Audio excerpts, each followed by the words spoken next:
One of the most common mistakes preppers make during a blackout is putting all their trust into a single power source. Whether it's a gas generator, a solar battery bank, or a fuel-powered inverter, relying on just one backup system is a serious vulnerability. Blackouts are unpredictable. Sometimes they last hours. Other times they stretch into days or even weeks. If your one source of backup power fails, due to mechanical issues, whether interference, fuel shortages, or even theft, you're suddenly left in the dark, literally and figuratively. Gas generators, for example, are great until you run out of fuel or the fumes become too dangerous to manage indoors. Solar power is clean and renewable, but what if it's cloudy for 3 straight days? What if your panels are damaged in a storm? Even portable battery stations have limits. Once drained, they need a way to recharge, which brings you right back to the original problem. What if that source isn't available? A smart prepper thinks in layers. That means having redundancy multiple power options that can support each other or serve different needs. A solar charger for small electronics, a gas generator for fridge and heat, and a portable battery station for lighting and communication. Diversifying your energy sources reduces your risk and increases your resilience.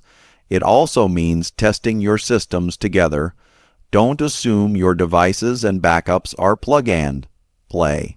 During a crisis is the worst time to realize your solar generator isn't compatible with your fridge or your battery bank doesn't power your CPAP machine.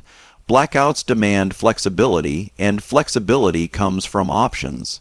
The moment you lose one power source, another should be ready to take its place. That's not just prepping, that's surviving with confidence.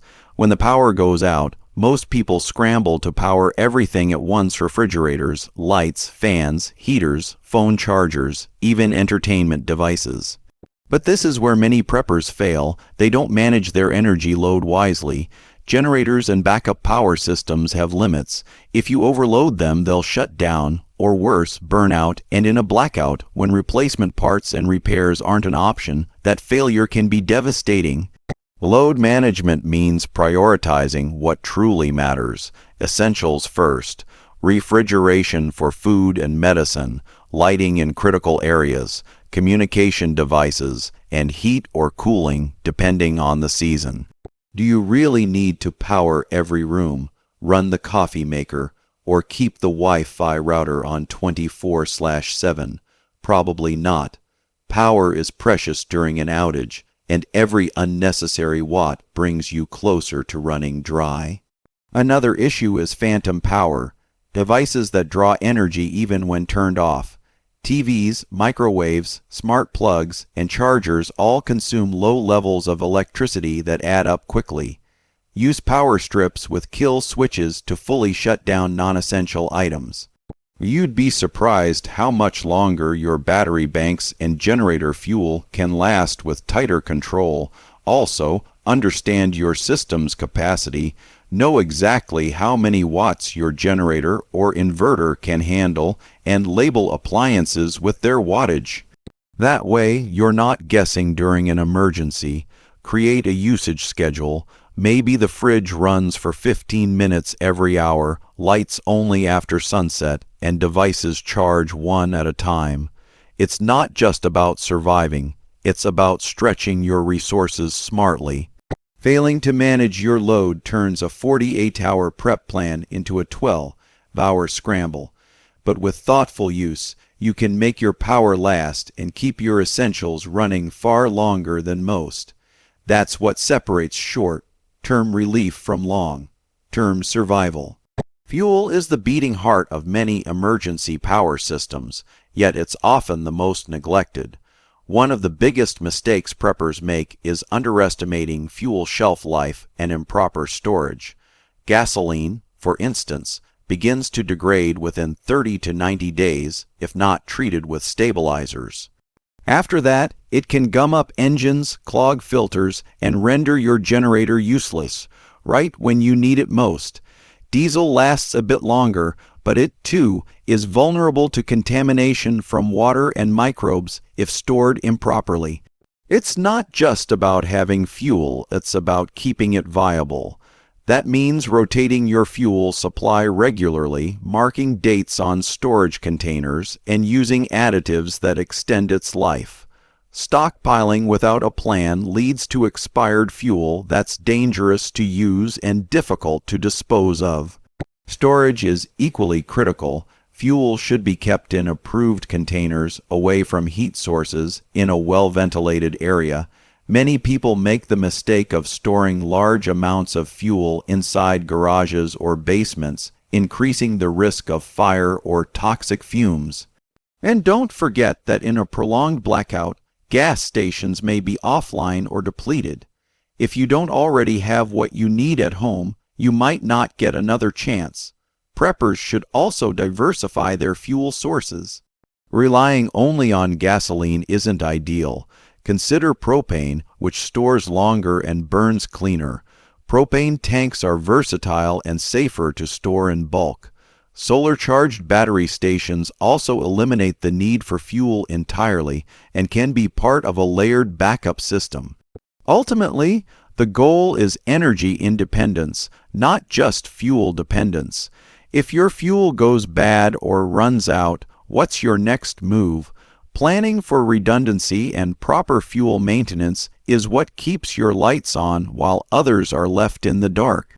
One of the most overlooked mistakes in blackout prepping is failing to practice real-life blackout drills. You can have all the gear in the world, generators, solar panels, food stores, water filters, but if you've never tested them in a real-time scenario, you're leaving your survival to chance.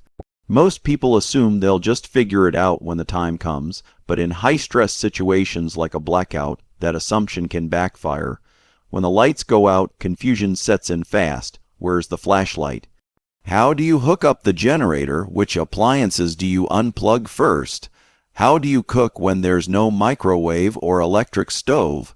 If these actions haven't been rehearsed, panic takes over and mistakes get made. Worse, people often discover in that moment that their generator doesn't work, their batteries are dead, or their backup power system isn't enough to run their essentials. Running blackout drills forces you to identify weak spots before they become dangerous. Try turning off your power for 24 hours on a weekend. Use only your emergency gear. Take notes. Did your freezer hold temp? Did your family stay warm? Was communication possible? How long did your lighting last? These drills also help teach your household what to expect and how to respond. Kids, partners, and even pets all react better when they've experienced a practice run. Assign roles, set up a communication plan, and walk through the routine of preparing for nightfall without grid power. Just like fire drills or first aid training, blackout rehearsals turn knowledge into action. They reveal gaps in your plan and give you time. Another major mistake preppers make is overlooking the importance of lighting, communication, and morale during a blackout. It's easy to focus on big-ticket items like generators and food storage, but in the quiet darkness of a prolonged outage, the small comforts and connections can make or break your ability to stay calm, safe, and focused. Lighting is about more than just visibility. It's about safety and mental well-being.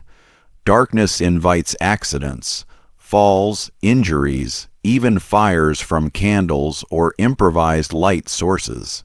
Every prepper should have a layered lighting plan that includes headlamps for hands, free tasks, LED lanterns for rooms, motion sensor lights for outdoor security, and solar-powered lights that recharge by day. Don't forget to stockpile extra batteries or solar recharging devices. Communication is just as vital. When the grid is down, staying informed can be a matter of survival. A hand, crank, or solar-powered NOAA weather radio keeps you updated on emergency broadcasts. Walkie-talkies or ham radios allow you to stay in touch with neighbors or family members if cell towers go down. Power banks for phones and a backup charging method should be part of your core gear. Then comes morale, often ignored but deeply critical. The isolation, silence, and stress of a blackout wear people down fast. For children and even adults, having books, board games, cards, or comfort items can maintain a sense of normalcy. A few planned routines, like tea at dusk or storytelling at night, can ground the household emotionally. Preppers who don't plan for mental and emotional needs often see fear and frustration take hold, leading to poor decisions. Ultimately, survival is holistic. A well-lit space, a reliable communication channel, and emotional resilience can sustain you just as much as fuel and food.